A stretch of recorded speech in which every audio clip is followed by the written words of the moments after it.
वालेकुम, मैं डॉक्टर मुमताज़ अता एक बार फिर अपने न्यू व्लॉग के साथ आप सबके सामने डॉक्टर मुमताज़ अता होमियो व्लॉग में आप लोगों को खुशामदीद कहती हूँ।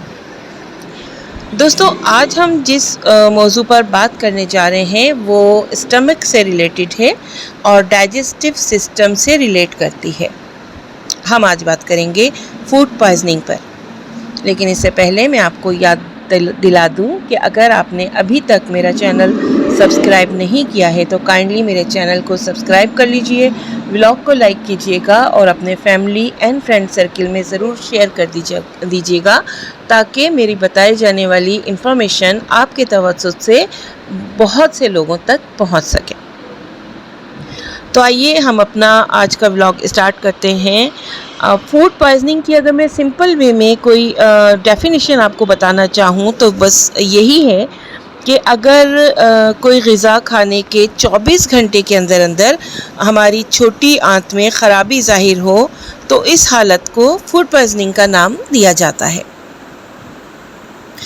अगर हम इटियोलॉजी पे नज़र दौड़ाएं तो हमें जो वजूहात नज़र आती हैं उनमें मेन वजह जो होती है वो ये कि ये बीमारी खाने के जहरीले होने के बाइस हो जाया करती है।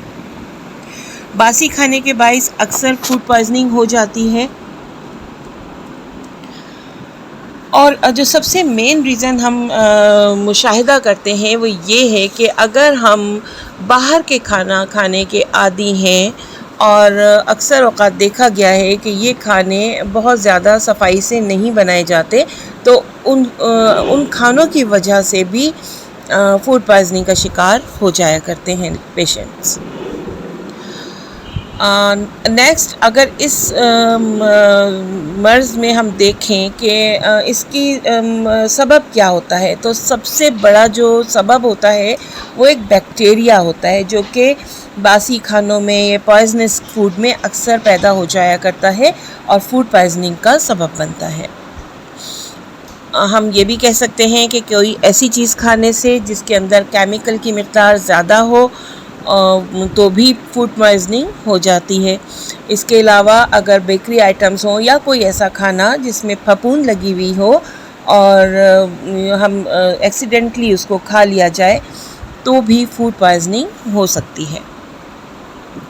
अब आते हैं उन अलामात की तरफ जिनकी वजह से हम बआसानी पहचान सकेंगे कि हमारा पेशेंट फूड पॉइजनिंग का शिकार हो चुका है। सिम्टम्स में सबसे पहले जो हम एक सिम्टम देखते हैं वो ये कि पेशेंट हमारे पास मतली और क़े की शिकायत के साथ आता है। ये कैफियत आम तौर पर खाने के आधा घंटे से 1 घंटे के बाद या कभी कभार कुछ ही मिनटों में स्टार्ट हो जाया करती है। इसके साथ साथ लूज़ मोशन और बहुत ज़्यादा वॉमिटिंग भी यके बाद दीगरे आ जाती हैं मरीज़ को।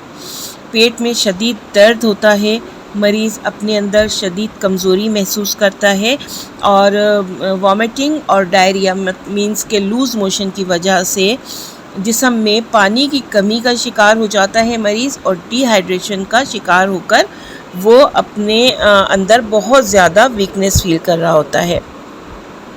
और जब मरीज़ डिहाइड्रेशन का शिकार होता है तो ज़ाहिर है तमाम जिस्म में पर ही इफ़ेक्ट होता है और इस वजह से मरीज़ शॉक में भी जा सकता है। ये एक कॉम्प्लिकेशंस में से एक कॉम्प्लिकेशन है फूड पॉइजनिंग की। अगर हम मरीज़ का फ़िज़िकली मायना करेंगे तो मरीज़ का जिस्म हमें ठंडा महसूस होगा। अच्छा, अगर हम स्टूल्स को देखेंगे तो बहुत ज़्यादा पतले और स्मेली होंगे स्टूल उसके और अक्सर हमें उनमें ट्रेसेस नज़र आएंगे ब्लीडिंग की। मरीज़ का जो रंग होगा वो हमें जर्दी माइल नज़र आ रहा होगा क्योंकि ज़ाहिर है वो डिहाइड्रेशन का शिकार हो चुका होगा। अब अगर हम बात करें इलाज की तो होम्योपैथिक इलाज में बहुत अच्छी रेमेडीज़ हैं डाइजेस्टिव सिस्टम और ख़ास कर फूड पॉइजनिंग से रिलेटेड, लेकिन मैं हमेशा यही बोलती हूँ एज़ पर सिम्टम्स हम मरीज़ को दवा देंगे तो वो बहुत ज़्यादा इफ़ेक्टिव होगी। अगर हम देख रहे हैं कि मरीज़ बासी खाने के बाइस फूड पॉइजनिंग का शिकार हुआ है तो आर्सेनिक एल्बम 30 पोटेंसी में बहुत बेस्ट रेमेडी है ये और बहुत अच्छा काम करती है। اگر زیادہ پکے ہوئے پھل کھا لیے ہیں مریض نے اور اس کی وجہ سے بھی یہ تکلیف کا شکار ہوا ہے تو آرسینک البم سے بڑھ کر کوئی اور دوا اس پہ ایفیکٹ نہیں کرے گی. بہت بیسٹ ریمیڈی ہے یہ فوڈ پوائزننگ کے سلسلے میں.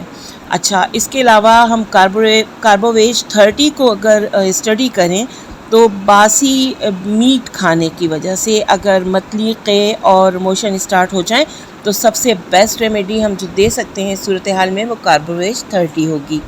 اس کے ساتھ ساتھ اگر قے ہو، پیٹ میں درد ہو شدید قسم کا اور موشن بھی ہو رہے ہوں اور کبھی یہ فیل ہو رہا ہو کہ جیسے ہی پاس آؤٹ کرتا ہے موشن پیشنٹ اور تو پیٹ کے درد کو کچھ ریلیکس مل جاتا ہے تو نکس وامیکا 30 اس ضمن سب سے بیسٹ ریمیڈی ہے ہمارے پاس. اگر شہد کھانے کی وجہ سے کوئی فوڈ پوائزننگ ہوا ہو تو میں آپ کو جس دوا کا نام بتا رہی ہوں وہ بہت تیزی کے ساتھ عمل کرتی ہے، وہ ہے نیٹرمیور. اگر ہم اس کو 6x کی پوٹنسی میں دیں گے تو بہت زیادہ افیکٹو ہوگی.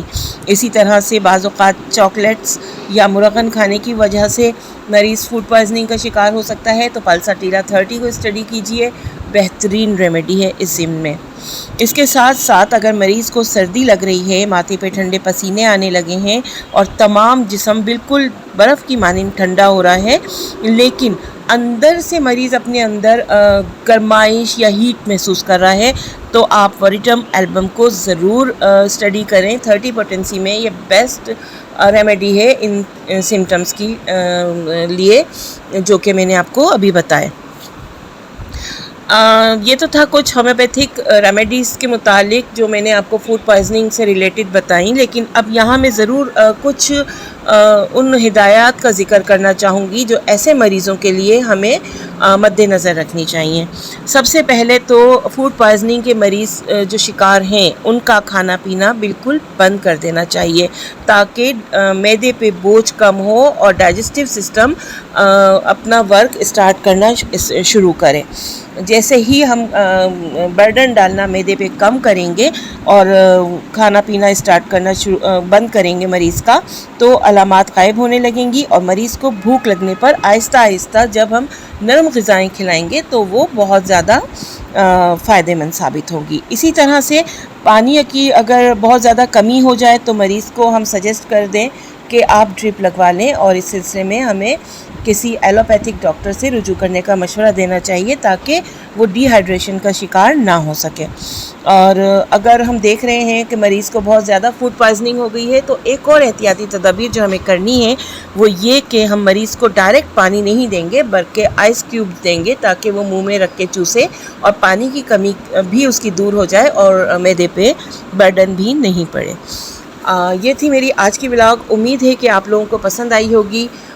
اسی طرح کی مزید ولاگز کے ساتھ آئندہ پھر حاضر ہوں گی. تب تک کے لیے اپنا خیال رکھیے گا. اجازت دیجیے گا. اللہ حافظ.